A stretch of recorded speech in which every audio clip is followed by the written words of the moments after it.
দেখো সুমা, ধৈর্যের একটা সীমা আছে, কখনো সীমা লঙ্ঘন করবা না। আমি অশান্তি করি ওটা আমার বিয়ে করা অধিকার, তুমি অশান্তি কেন করো? হে প্রভু, কি অশান্তি আমার ঘাড়ে দিলা, কি অপরাধ করছিলাম আমি? এখন প্রভুর দোষ দিচ্ছ কেন? প্রভু কি তোমাকে বিয়ে করতে বলছিল? তোমার মায়ের তো কোনো কাজ নাই, সারাদিন মেয়ের সাথে কথা বলবে আর ঝামেলা আমার সাথে করবে। তোমার সমস্যা কি? আমার মা যা খুশি তাই করবে, তাতে তোমার কি? প্রতিদিন তার মাথা ব্যথা করে, আমার কাছে আসে কেন মাথা টেপাতে? তার মেয়েরে দিয়ে টেপাতে পারে না? আরে বাবা, মাথা ব্যথার কারণ তো তুমি, তাই তোমারে দিয়ে টিপায়।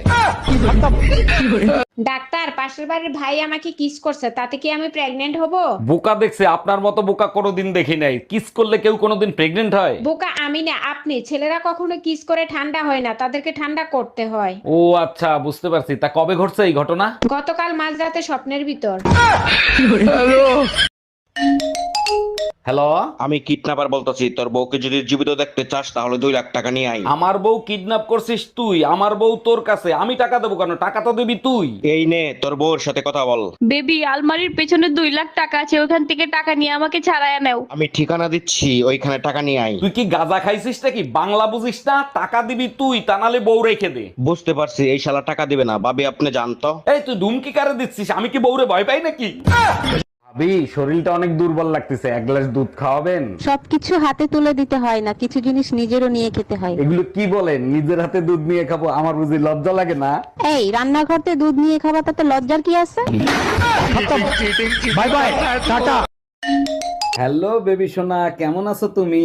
আজ 9 মাস বাপের বাড়ি ফেলাই থুয়ে গেছো, আজকে হঠাৎ ফোন দিছো কেন? কি করে বুঝাবো তোমাকে কতটা মিস করি? মিস করো না বাল, শীতের সিজন আইছে তো তাই সাজো আবাল।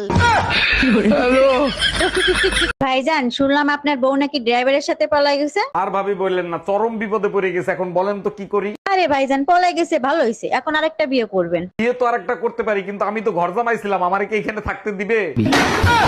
অতিষ্ঠ হয়ে গেলাম, আমি করুম না আপনার সংসার। ছোটবেলা কি মধু খাওয়াইছিল না নিম পাতার রস খাওয়াইছিল? এত স্যান স্যান করেন কেন? আম্মাই কইছে মধু খাওয়ায় বড় করছে। একটু মিষ্টি কথা বলা যায় না? দেখেন, আমি কারোর সাথে মিষ্টি কথা বলি না। কেন, তাতে কি ঠুসকা পড়বো? আমি চাই না আমার জন্য কারো ডায়াবেটিস ও,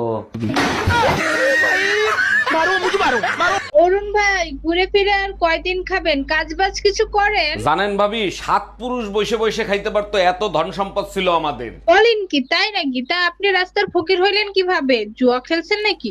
আরে না, 7 পুরুষ তো বসে বসেই খাইছে, আমার জন্ম তো 8 পুরুষে হইছে। আচ্ছা ভাবি, আপনার স্বামী তো প্রবাসে থাকে, তা আপনার একা একা থাকতে কষ্ট হয় না? আরে অরুণ ভাই, কষ্ট কেন হবে? আমার স্বামী আমাকে অনেক ভালোবাসে। এইটা কেমনে সম্ভব? ও আচ্ছা, বুঝতে পারছি, ভিডিও কলে। শুধু ভিডিও কলে হবে কেন? আমার স্বামী আমাকে